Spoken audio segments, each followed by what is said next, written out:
చాలామందికి నామం అనగానే అయ్యేది నామంలో ఏముందిలే అని అనుకుంటారు. కానీ మంత్రం, మంత్రార్థం, మంత్ర గుహ్యం అని ఉంది కదా. మంత్రము మంత్ర అర్థాన్ని భావన చెయ్యాలి. మంత్ర గుహ్యం అంటే మంత్రము ఏ తత్వాన్ని చూపిస్తుందో ఆ తత్వం వైపు దృష్టి పెట్టాలి కదా. ఈ క్రమక్రమంగా చెయ్యాలి. కాబట్టి మంత్రమును శ్రద్ధతో దాని భావాన్ని తెలుసుకొని చేస్తూ ఉంటే లోపల శుద్ధి జరుగుతుంది. ఇది ఒక గుర్తు. మంత్రం వల్ల ఏం జరుగుతుంది? మన చుట్టూ ఒక చక్కని వలయం ఏర్పడుతుందట. ఏం వలయం? ఒక పాజిటివ్ ఎనర్జీ. ఈ భాషలో చెప్పాలంటే ఒక డివైన్ ఆరా అంటారు చూడండి, అది ఇంగ్లీష్లో అంటున్నాం మనము. ఏదో ఒకటి అనుకోండి, ఒక ఫీల్డ్ అనుకోండి.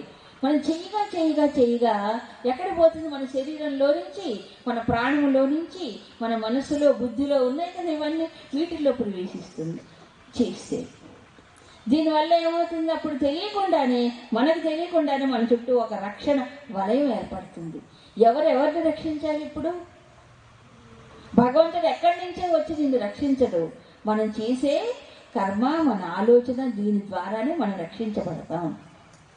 అదే ఒక చోట చదివాను ఎక్కడో, నువ్వు వనములో ఉన్నా, రణములో ఉన్నా, నువ్వు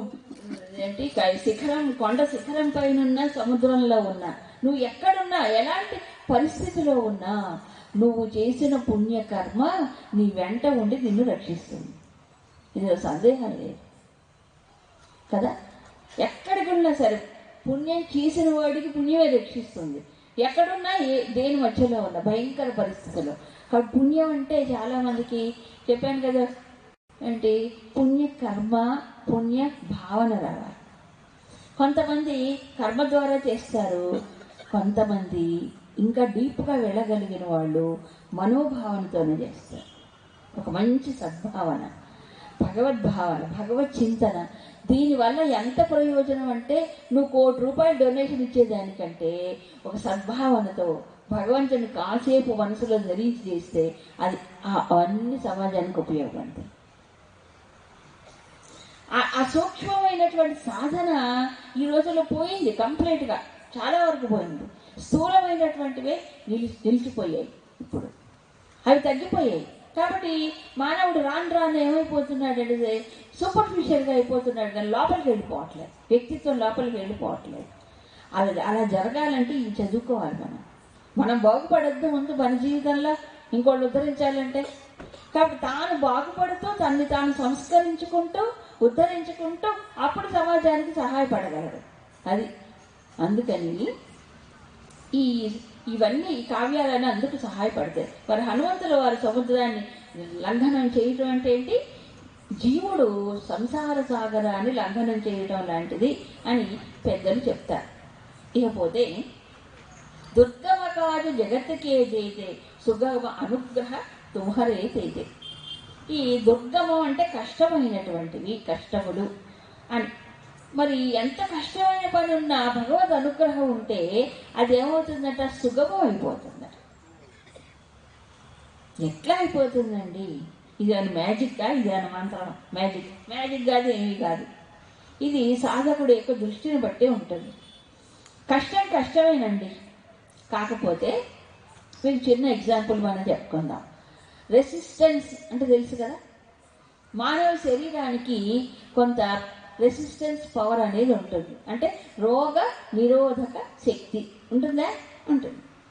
ఒకవేళ రెసిస్టెన్స్ పవర్ తగ్గిపోయింది అనుకోండి, వెంటనే జబ్బులు వచ్చేస్తాయి కదా. అందుకని అది నిలుపుకోవాలి. ఇప్పుడు రెసిస్టెన్స్ పవర్ నిలుపుకోవాలి, పెంచుకోవాలి.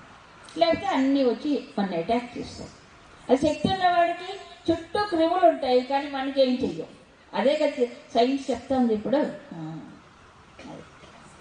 అట్లాగే ఇంకొక రెసిస్టెన్స్ పవర్ కావాలి. అదేమిటంటే మెంటల్గా రెసిస్టెన్స్ పవర్ కావాలి. దాన్ని పెంచుకోవాలి. అంటే ఏమిటి అర్థము? బలహీనతలకు లొంగిపోకుండా తన లోపల వచ్చేటువంటి మానసికమైనటువంటి అలజడులు ఉంటాయి కదా, కామక్రోధలో వాళ్ళ డిస్టర్బెన్సెస్ ఉంటాయి కదా, వాటికి ఉద్రిక్త పడకుండా, వాటికి చలించకుండా, పరిస్థితులు చూసి ఆందోళన పడకుండా ఈ రెసిస్టెన్స్ ఎక్కడ పెంచుకోవాలి? లోపల నుంచి రావాలి. ఇది చాలా ముఖ్యం. అన్నిటికంటే ముఖ్యం ఇదే, మానసికముగా రెసిస్టెన్స్ పవర్. ఇప్పుడు మనం చూసాం, స్వామి లంకలో ప్రవేశించినప్పుడు ఆయన మరి లంక ఎలాగ ఎంత శోభాయమానంగా ఉంటుంది. లంకలో అన్ని అందమైనవే, లంకలో పంచేంద్రియాలకి ఆకర్షణ కలిగించేవన్నీ లంకలోనే ఉన్నాయి కదా. అన్ని ఆకర్షణల మధ్యలో అన్ని అందమైనవన్నీ చూస్తున్నప్పటికీ స్వామి మనసు కించిత్ కూడా చెదరలేదు. ఒక మంచి ఘట్టం ఉందండి, సుందరకాండలో చెప్పుకుందాం. సీతాన్వేషణ చేసినప్పుడు మరి సీతమ్మని వెతకాలి కదా. వెతకాలంటే రావణ మందిరంలో ఆయన అంతఃపురంలో ప్రవేశించి ఆయన వెతుకుతున్నాడు. అంతఃపురంలో 100 మంది ఉన్నారు రావణ అంతఃపురంలో. అందరు దేవకన్యలు, రాజర్షి కన్యలు, ఎక్కడెక్కడి నుంచో అందరూ ఉన్నారు. కన్యలు ఏమిటో వివాహం, రావణతో వివాహం కూడా అయిపోయింది వాళ్ళందరికీ. అందరూ ఆడి పాడి అలసిపోయి అస్తవ్యస్తంగా నిద్రపోతున్నారు. మరి ఈ సీతమ్మని వెతకాలి. సీతమ్మని చూడలేదు కదా, ఆనవాళ్ళు బట్టి తెలుసుకోవాలి. అంతా వెతుకుతూ ఉన్నాడు. స్త్రీలు రాత్రి నిద్రపోతున్నారు. అప్పుడు స్వామి మనసులో ఒక ఆశంక కలిగింది, శంక. అయ్యో, వీళ్ళందరూ పరస్త్రీలు కదా, అస్తవ్యస్తంగా నిద్రపోతున్నారు. నేను వీళ్ళని చూస్తున్నాను కదా పరిశీలించి, నాకు ఏదైనా నాకు దోషం వస్తుందేమో అని అనుకున్నాను. ఇది ఆత్మ పరిశీలన. ఈ విలువలు ఈనాటి పిల్లలకి తెలియజేయాలండి. ఈ టీవీల్లో వచ్చే ప్రోగ్రాం చూస్తుంటే ఎంత పాపం వస్తుంది అనుకోవాలి. అప్పుడు పాప కూపంలో దిగిపోతున్నట్టే లెక్క, ఇంకేం లేదు. ఈ రామాయణంలో ఈ విలువ ఒకటి చెప్పండి, అర్థం చేసుకోండి. చూడటమే తప్పు అనుకున్నాడు ఆంజనేయుడు. ఇప్పుడు అదే పనిగా చూస్తున్నారు కూర్చొని 24 గంటలు. ఇంకా ఆలోచనలు పశుప్రాయంగా కాకుండా ఎలా తయారవుతాయి చెప్పండి మీరు. ఏది చూస్తే అది ఆలోచన లోపలికి వెళ్ళదా? వాడికి ఆ పని చెయ్యాలనిపించదా? చూడటమే తప్పు అని చెప్పాలి కదా. కొంతమందినైనా అలా తయారు చేయాలి కదా. ఇప్పుడు మనం చూసేవన్నీ పనికిరాలి, పనికొచ్చే చాలా తక్కువ ఉన్నాయి. కాబట్టి ఆలోచనలు అలా అయిపోతుంది. ఆనాడు స్వామి ఏమనుకున్నాడు, అయ్యో పరస్త్రీలు నిద్రపోతున్నారు, నేను ఇలా చూడడం దోషం కదా అనుకొని ఒక్కసారిగా ఏం చెయ్యాలి మరి. ఇప్పుడు తాను వెతకాల్సింది ఎవరిని? సీతమ్మని. స్త్రీ కదా, స్త్రీని ఎక్కడ వెతకాలి? పద్మ అంటే నేను ఇటు చూడాలా? ఇటే చూడాలి. అలాగే సీతమ్మ స్త్రీ కాబట్టి స్త్రీలలో వెతకాలి, ఇంకో మార్గం లేదు. పరిశీలించి ఎందుకు చూడాలి అంటే మరి ఆవిడ గుర్తుపట్టాలి కదా. ఇంత 100 మందిలో రకరకాల వాళ్ళు ఉన్నారు వేషధారణలో. సీతమ్మను గుర్తించాలంటే ఆమె ఆనవాళ్ళు అవన్నీ పరిశీలించి చూడకపోతే గుర్తించలేము, వేరొక మార్గం లేదు. తప్పనిసరి చూడాల్సి వచ్చింది. కావాలని వెకిలుగా చూడడం, అది ఇష్టంగా చూడటం, అది కాదు. ఆ దృష్టే వేరు. కామదృష్టి, భోగ దృష్టి వేరు, పరిశీలనాత్మక దృష్టి వేరు. తేడా లేదు. చూపు ఒకటే, దృష్టి వేరు. అవునా? కాబట్టి వెంటనే తన్ని తాను లోపల చూసుకున్నట్ట. నిజమే, నా కళ్ళు చూస్తున్నాయి, నా మనసులో వికారం కలగలేదు కదా అనుకున్నాడు స్వామి. సర్వేషాం ఇంద్రియాణం, ఇంద్రియములేక వికారములకు కారణం మనస్సే కదా. మనస్సులో వికారం కలగకపోతే అది తప్పు లేదు. మనస్సులో కనుక వికారం కలిగిందో ఆ చూపు తప్పుడు చూపు అయిపోతుంది. అంతే కదా. ఇది ఆత్మ పరిశీలన కదా. ఇలాంటి ఎంతో సూక్ష్మమైన దృష్టి కలిగిన వాడు కాబట్టే ఆయన ఆ లంకలు జయించుకొచ్చాడు. ఆ సూక్ష్మ దృష్టి ఉన్నప్పుడు ఆ సూక్ష్మ దృష్టి దేనికైనా పనికొస్తుంది. దుర్గమమైన పనులు సాధించగలిగాడు ఆయన. అంటే అతి కష్టమైన పనులు సాధించగలిగాడు లంకలో. సరే, ఇది ఆత్మ పరిశీలన చేసుకుంటే సాధకుడు కూడా ఇలాగే. మన సుందరకాండలో చదివితేనండి సాధనాపరమైన అంశములు అడుగడుగునా స్వామిలో మనకు కనిపిస్తాయి, అడుగడుగునా కనిపిస్తాయి కదా. ఆత్మ పరిశీలన అనే ఒక్క చిన్న అంశము లేకపోతే మానవుడు ఎదగలేడండి జీవితంలో. ఎప్పుడు తన తప్పులు సమర్థించుకుంటూనే ఉంటాడు. ఎప్పుడు నేను చేసిందే కరెక్ట్, నాదే కరెక్ట్ అనుకుంటాడు. కానీ నా తప్పు ఎక్కడుంది అని తెలుసుకోవాలంటే లోపల దిగి పరిశీలించుకున్నాడు, అర్థమవుతుంది. మరి అంత గొప్ప స్వామి ఈ పరిశీలన చేసుకున్నాడుగా, అవునా కాదా? అప్పుడు మనసు ఏమీ లేదు, చెదరలేదు, ఆయనకి నిశ్చితగా ఉంది. అందుకని తప్పు లేదు అని భావించుకున్నాడు. అంతే తప్ప బుకాయింపులు, సమర్థింపులు కాదక్కడ. ఒక వ్యక్తి ఎదగాలి అంటే ఇది ఒకటే మాట. ఇలా అతి క్లిష్టమైన పరిస్థితుల్లో కూడా తన్ని తాను చూసుకుంటూ స్వామి కార్యాన్ని నెరవేర్చటే ముఖ్య లక్ష్యంగా పెట్టుకున్నటువంటి వాడు. అతి కష్టమైన పనులు కూడా, ఒకటి సముద్ర లంఘనం, రెండవది సీతాన్వేషణ, లంకలో ప్రవేశించటం, సీతమ్మ వారిని అన్వేషించటం. ఏంటి, లంక కొత్త ప్రదేశం, ఏమీ తెలియదు, ఎవ్వరూ తెలియదు, అడ్రస్ అడగడానికి కూడా వీల్లేదు, నోరు తెరిచి మాట్లాడడానికి కూడా వీల్లేదు, అంతా రాక్షసులే. తన్ని తాను కప్పుకోవాలి, గుర్తుపట్టకుండా చెయ్యాలి. చిన్న వేషాన్ని ధరించి ప్రతి చోట వెతికి వెతికి 1-2 సార్లు వెతికాడు. నిర్వేదం కలిగింది, బాధ కలిగింది, మళ్ళీ బలాన్ని పుచ్చుకున్నాడు, మళ్ళీ తనకు తానుగా ఉత్సాహాన్ని పెంచుకున్నాడు. ఎంత ఎంత కష్టమైన పని చెప్పండి. ఓ పక్క నీరు కారిపోతుంటే మనకి పంపు కొట్టేవాడు మనమే మన ఉత్సాహం పోయి, అలా స్వామి తనకు తాను ఒక్కడిగా మళ్ళీ మళ్ళీ వెతికి ఏమాత్రం చింతలో దిగజారకుండా మళ్ళీ పైకి వచ్చి, నేను మళ్ళీ వెతుకుతాను సీతమ్మని, ఈ లంకంతా గాలిస్తాను అనుకున్నాడు. అలాగే కార్య సాధనలో ఇవన్నీ పరీక్షలే ఉంటాయి. మనకి అందరూ సహకరిస్తారు అనుకోవడానికి వీలు లేదు. ఆ శత్రువు మధ్యలో వెళ్ళి చేశాడు ఆ పని, స్నేహితుల మధ్యలో చేయలేదు ఆయన, అవునా? కాబట్టి సీతాన్వేషణ ఒక పెద్ద ఛాలెంజ్. తర్వాత రావణుడితో కలవడానికి తనకు తానే దారి ఏర్పాటు చేసుకున్నాడు. రావణాసురుడికి ఇంటర్వ్యూ కార్డు ఇంటర్వ్యూ ఇస్తామని విజిటింగ్ కార్డు పంపడానికి వీలు లేదు, శత్రువు కదా. కాబట్టి ఏం చేశాడు ఆయన, ఒక చిన్న ఉపాయం ఆలోచించాడు. ఈ అశోకవనం ఉంది, దీన్ని కాస్త అటు ఇటు ధ్వంసం చేసేస్తే తప్పకుండా రావణాసురుడు రియాక్ట్ అవుతాడు, రాక్షసులు వస్తారు. కాబట్టి ఈ విషతో నేను రావణాసురుడిని చూడొచ్చు, వాడు రాక్షసుడు కాబట్టి ఆ పని చెయ్యాలి. మంచి పని చేస్తే అక్కడ గుర్తింపు రాక్షస వలయంలో. అందుకని అశోకవనం ధ్వంసం చేశాడు. వచ్చాడు సార్ రావణాసురుడితో కలిసి, రావణాసురుడికి అంత మంచి ఉపదేశం చేశాడంటే అదొక పెద్ద ఉపన్యాసం అండి. ఏది హనుమంతుడు చెప్పినటువంటిది. ఆయన ఓపెనింగ్ లైన్ ఎలాగుంటుందంటే, మంచి మాటలతో, హితవచనములతో ముందు మాట్లాడతాడు. వాడు ఎంత రాక్షసుడైనా ఏమంటాడంటే, నీ సోదరుడైన సుగ్రీవుడు నీ యొక్క కుశలమును అడిగాడు అంటాడు. వాడేమో రాక్షసుడు, ఈయనేమో వానరుడు. ఈ సోదరత్వం ఎక్కడి నుంచి వచ్చింది మధ్యలో? అది తెలివి, అది చాతుర్యం అంటే. ఇప్పుడు మాట్లాడడం కాదు, అవతల వాడి హృదయాన్ని కొంచెం అద్దుకునేలా, వాడికి నప్పేలా మాట్లాడడం, అది అనితర సాధ్యం అండి హనుమంతుడు. అందుకే ఆయన తలుచుకుంటే వాక్పటిమ కూడా వస్తుందంట. ఎప్పుడు అంటే ఈ రావణాసురుడే ఒకసారి వాలితో సోదరత్వం, నువ్వు నేను బాయి అన్నాడు. ఎందుకంటే ఆయన బలవంతుడు కదా వాలి ఈయనకంటే. అందుకని ఆయనకి లొంగిపోయి ఇక నుంచి నువ్వు నేను సోదరులు అన్నాడు. మరి వారితో సోదరత్వం ఇది చేసినప్పుడు సుగ్రీవుడు కూడా సోదరుడే కదా, అందుకని అన్నాడు. మరి నీ సుగ్రీవుడు నీ సోదరుడు నీ కుశలాన్ని అడిగాడు అంటే ఏంటి? ఇక్కడ కూడా మైత్రి కోసం ప్రయత్నం చేస్తున్నాడు.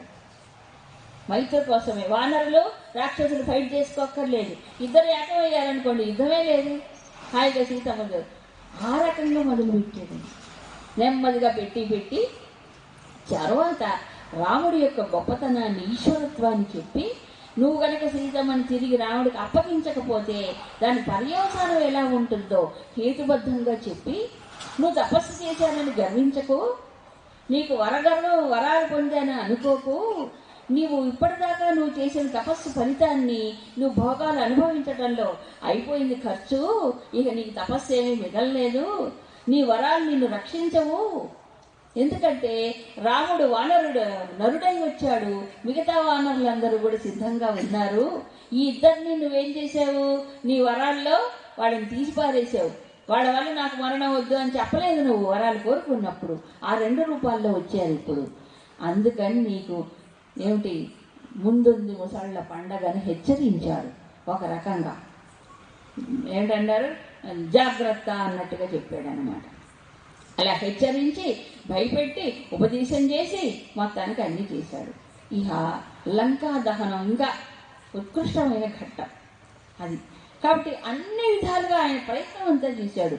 అంతేకాదు లంకలో ఎక్కడెక్కడ స్థావరాలు ఉన్నాయో అవన్నీ కూడా రిజిస్టర్ చేసుకున్నాడు ఒక్క చూపులోనే మొత్తం. ఆయన రాబోయే రామరావణ యుద్ధానికి సులువుగా మార్గం వేయడానికి రాక్షస సైన్యాన్ని ముట్టడించడానికి ఏమేమి ఉన్నాయో అవన్నీ ధ్వంసం చేసి వచ్చాడు. అంత ప్లానింగ్, అంత ఆలోచన ఉంది ఆయనకి. ఒక్కడే వెళ్ళి సమస్తాన్ని చేసుకొచ్చాడండి, మామూలు కాదు. అట్టా పోయి ఇట్లా రావటం కాదు, ఊరికి రాముడు వెళ్ళొచ్చాడు సీతమ్మని చూసి వచ్చాడని కాదు, ఇన్ని చేశాడు. అన్నిటికంటే మించింది సీతమ్మ.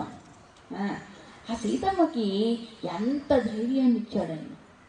ఆమె కృంగిపోతుంది.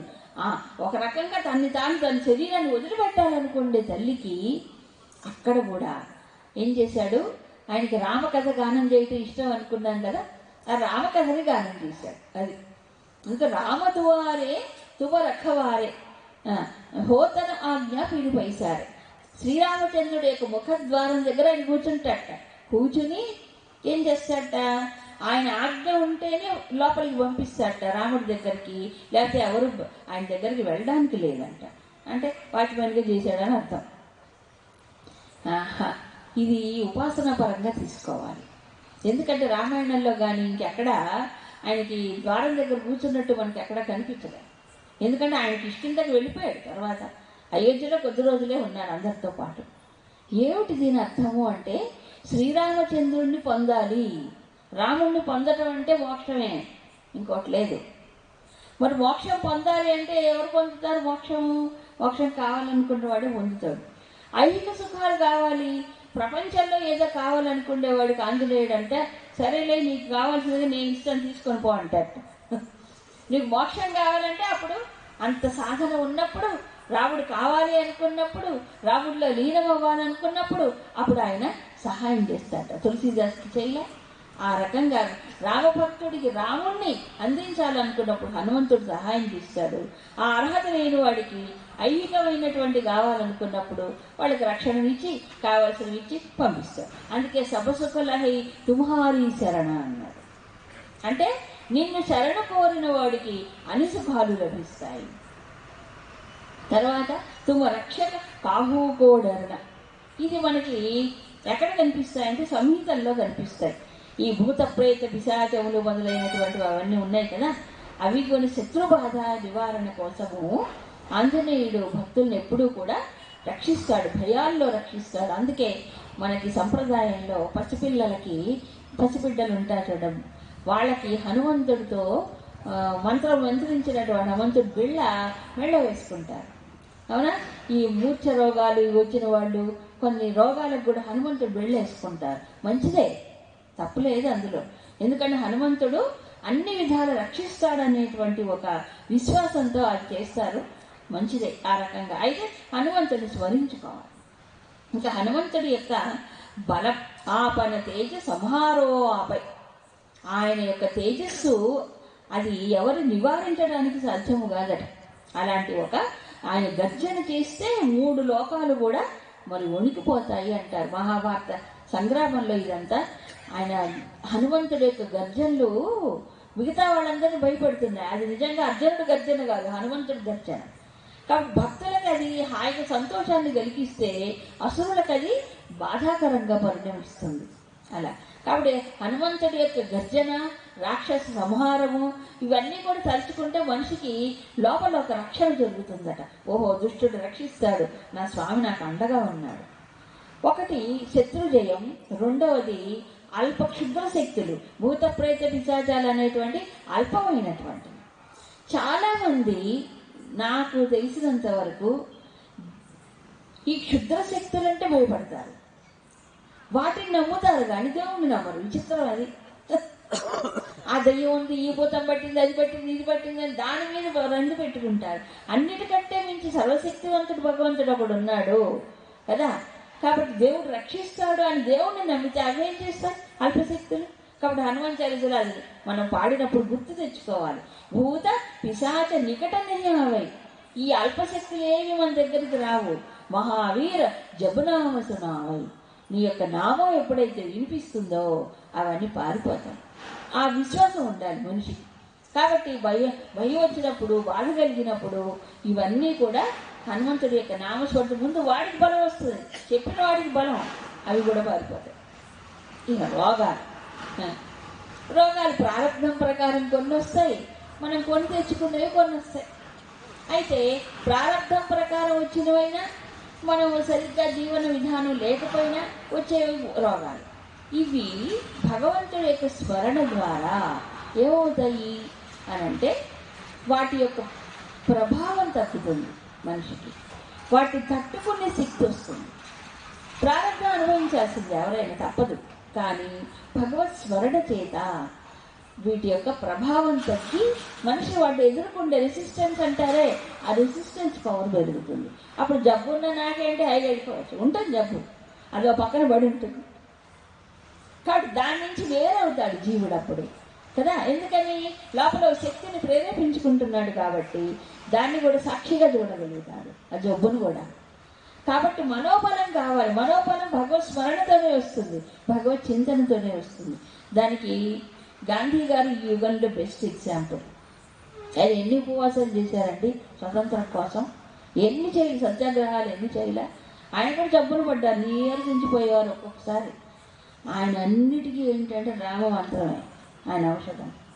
డాక్టర్ అయితే ఆశ్చర్యపోయారు, ఈ బక్క శరీరంలో ఇంత శక్తి ఎక్కడి నుంచి వచ్చింది, ఇంత పెద్ద ఉద్యమాన్ని నడుపుతున్నాడు ఆయన, ఏ సామాన్యం కాదు కదండి.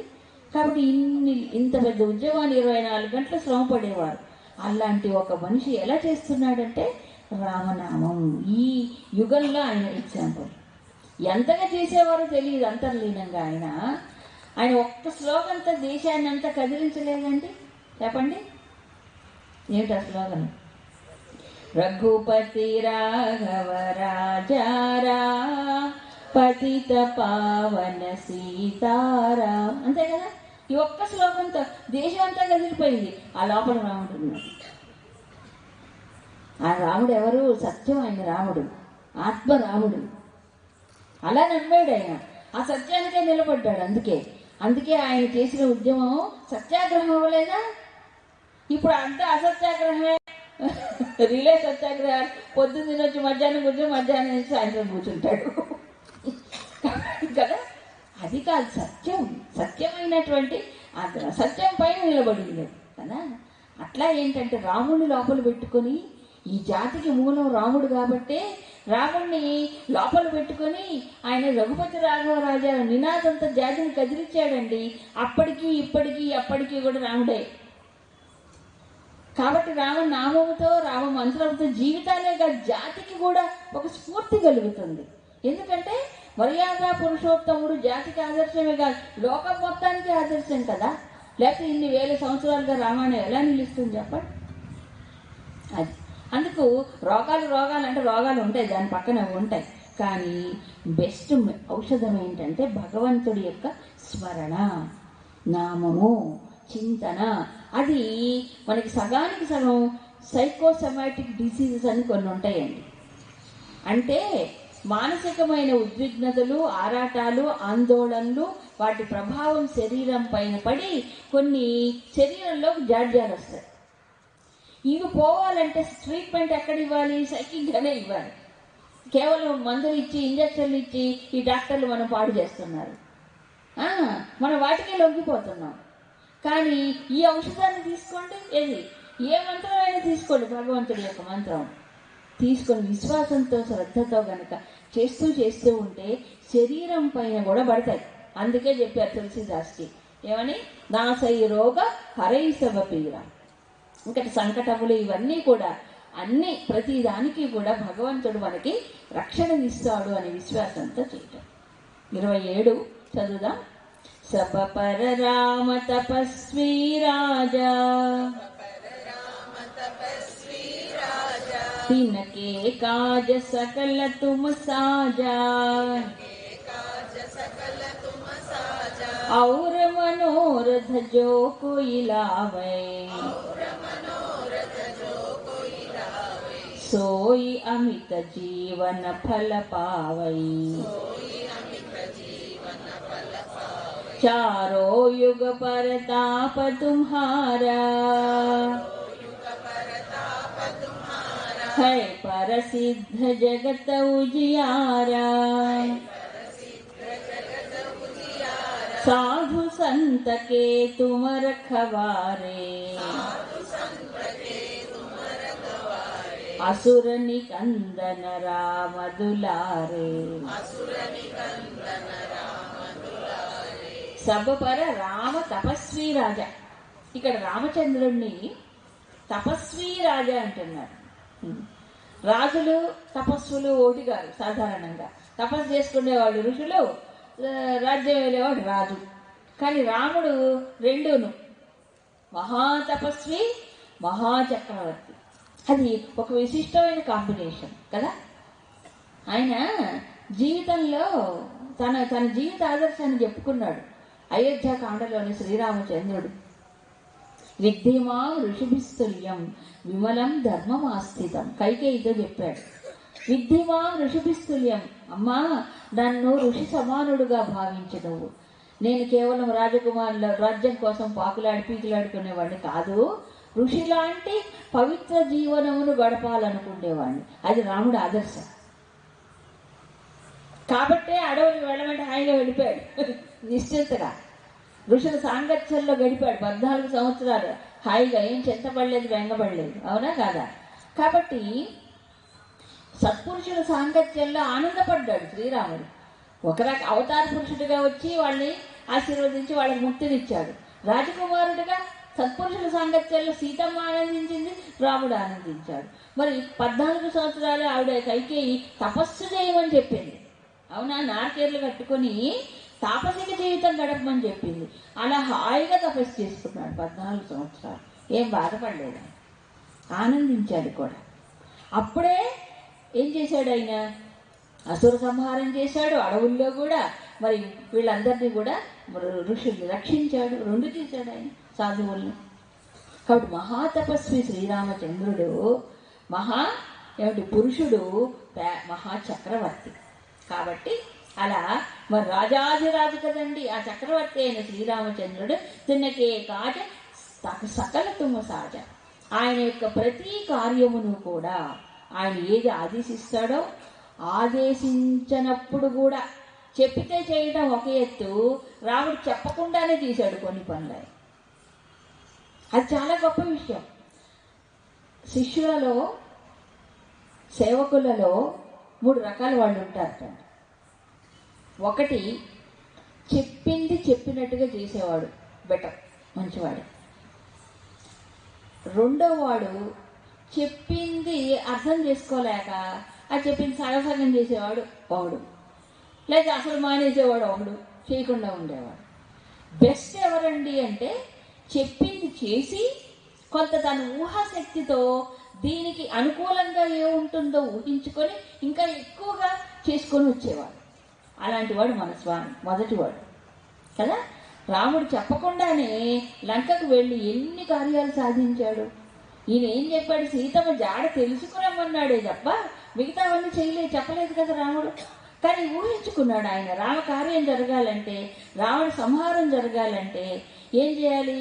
ఆ రామరావణ యుద్ధానికి కావాల్సిన ప్రాతిపదిక బేస్ ఇప్పుడే వేసేయాలి, తను వచ్చినప్పుడే. అందుకే అన్ని దానికి కావాల్సినవన్నీ వేసేసుకొని అన్ని పూర్తి చేసేసుకొని అప్పుడు వెళ్ళాడు ఆయన తిరిగి. ఇది హనుమంతుడి వల్ల గొప్పతనం. సేవకుడు అంటే హనుమంతుడే.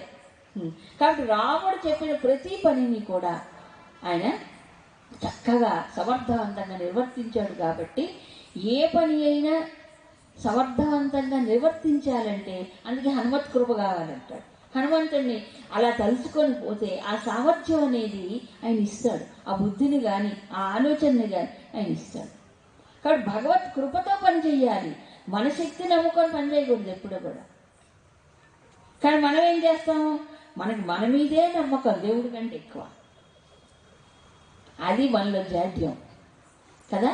మన మీద నమ్మకం కాదు, ఆయన మీద నమ్మకం ఉంచాలి. ఆయన శక్తిపై నమ్మకం ఉంచితే అప్పుడు ఆయన తన శక్తిని చూపిస్తాడు. కానీ మనపై నమ్మకం పెట్టుకొని పోతే మన అందంద మాత్రమే.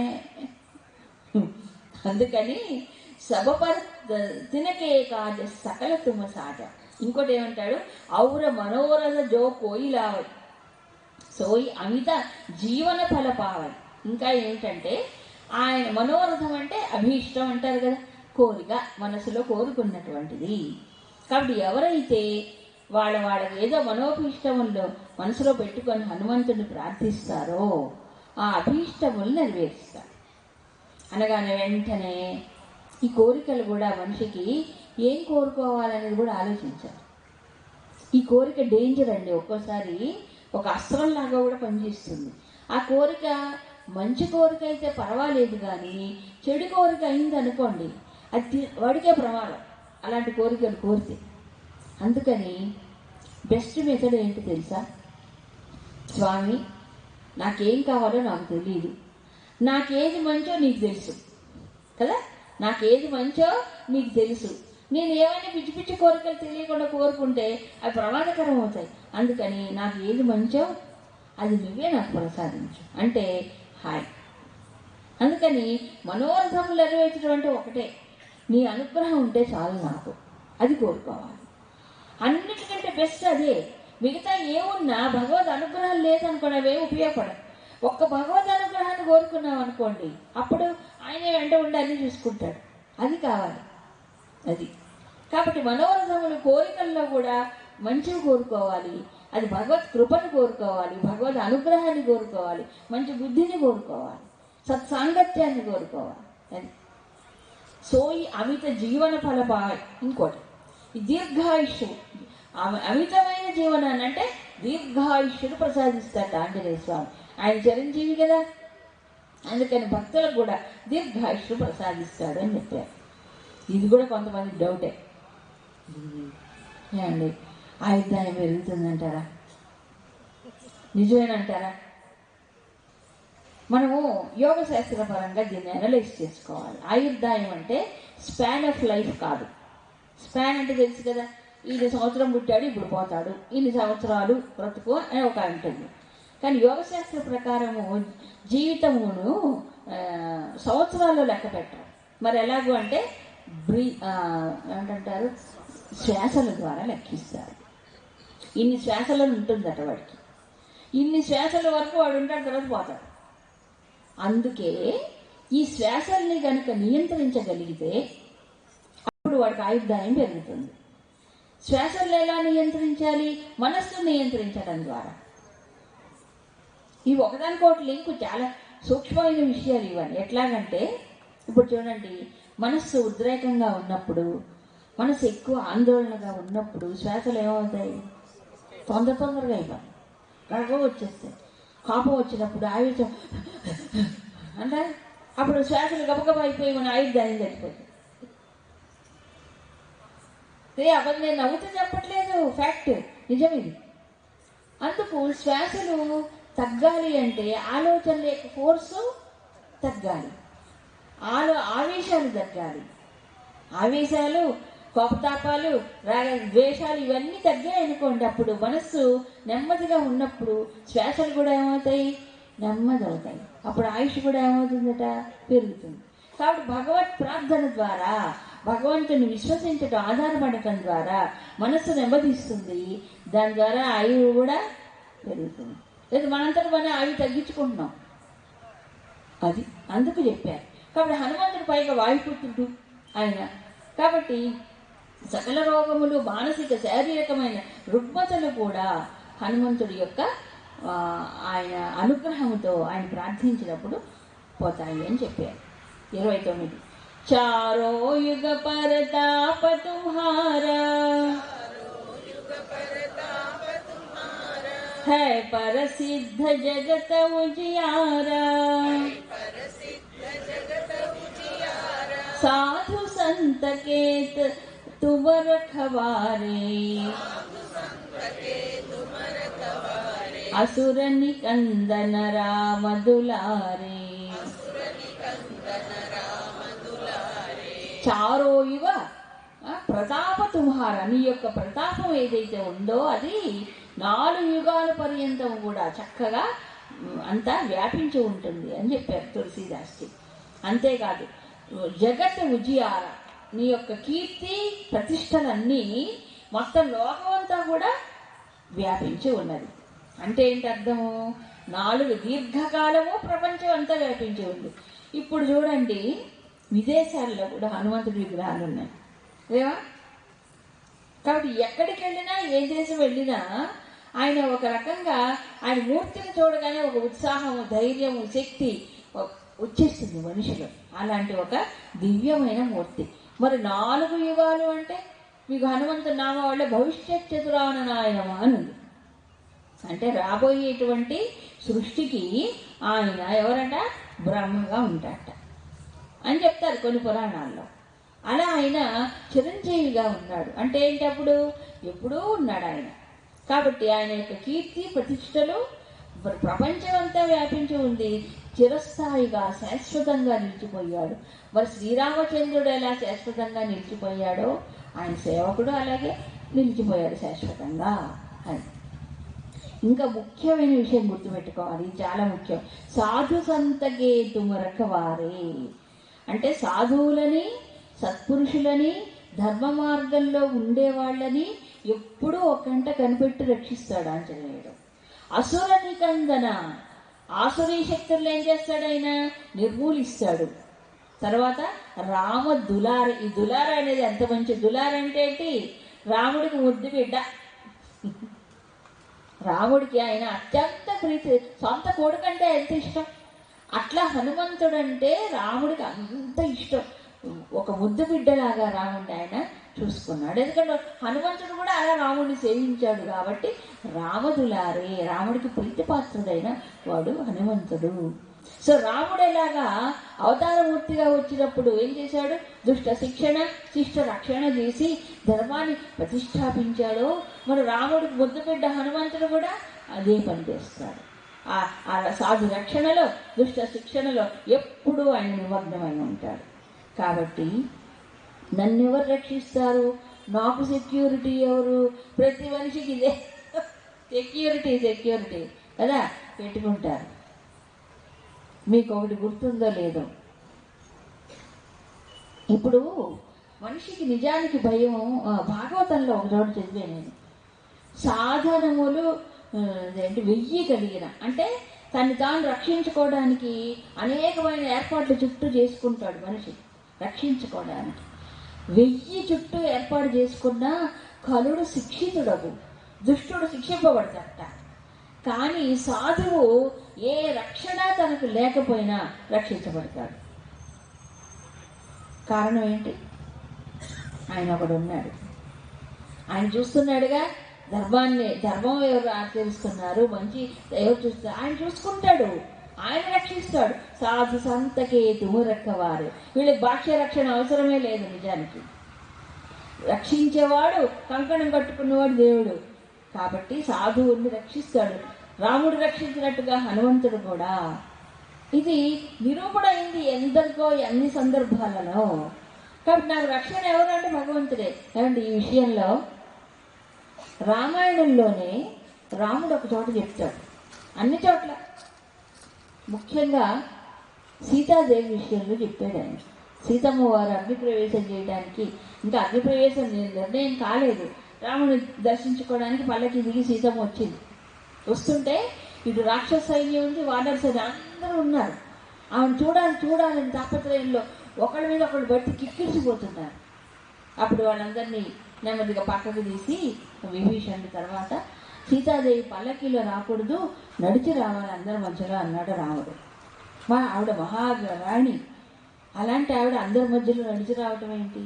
నిజానికి రాముడు కావాలని చెప్పి ఇప్పుడు ఆవిడకి పల్లకీలు విసుగులు ఏం అవసరం లేదు సీతకి అంటాడు అని ఆ సందర్భంలో ఒక సూక్తిని ఇస్తాడు.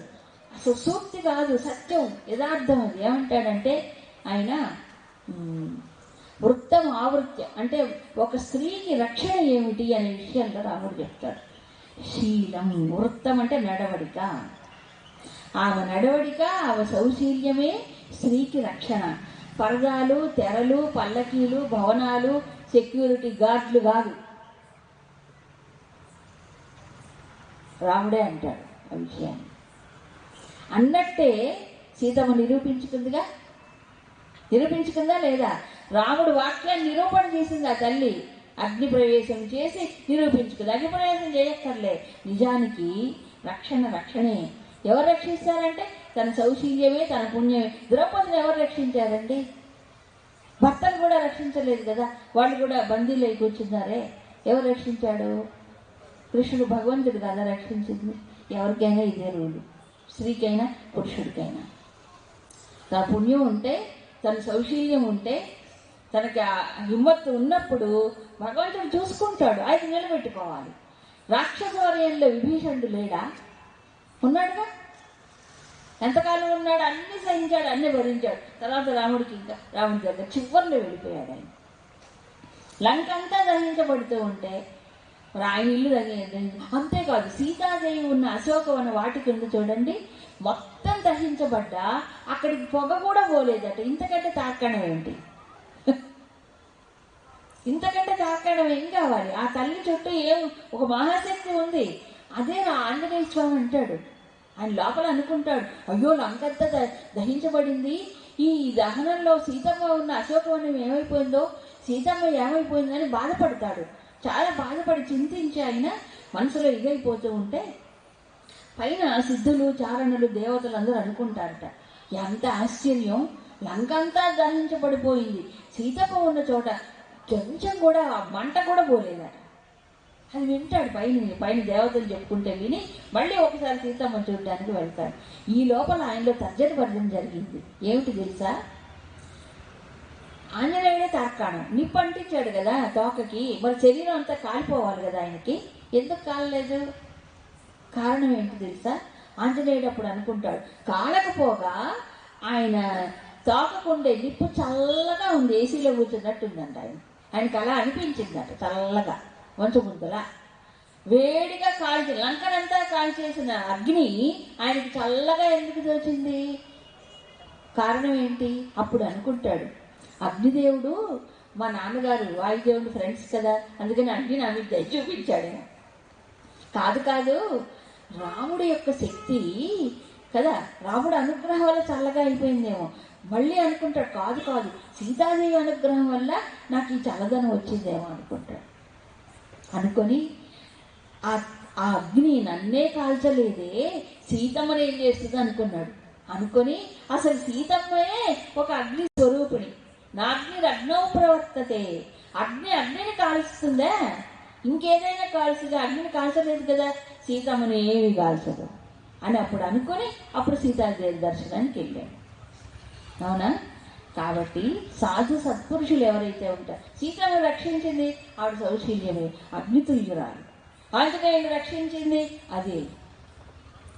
అందుకని సాధు సంతకేతము రకవారే, అది నిలబెట్టుకోగలగాలి. ఎంత అసురుల మధ్యలో ఉన్న తన పవిత్రతని, తన సౌశీల్యాన్ని, తాను గర్భాన్ని తాను రక్షించుకుంటే అదే తనకు రక్షణ కవచం. మిగతా వాళ్ళందరూ శిక్షించబడతారు, చుట్టుపక్కల వాడికి ఒక్కడికి ఎలాగోలాగా రక్షిస్తాడు భగవంతుడు. అది అసురనికందర చెప్పాను కదా, ఆ రాక్షసుల్ని మరి సంహరించేటువంటి ఆయన ఒక అవతార పురుషుడే హనుమంతుడు కూడా. మరొకటి, మానవుడికి చాలా అట్రాక్షన్. ఏం కావాలండి మనిషికి?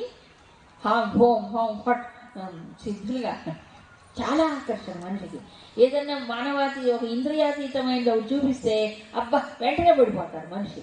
సిద్ధులు అవి స్వామికి ఎంత అవలీలగా లభించాయంటే, అష్ట సిద్ధి నవనిధికే దాత, అసవర దీన జానకి మాత. అష్టసిద్ధులు నవనిధులు ఇవి చాలా విచిత్రమైనవి.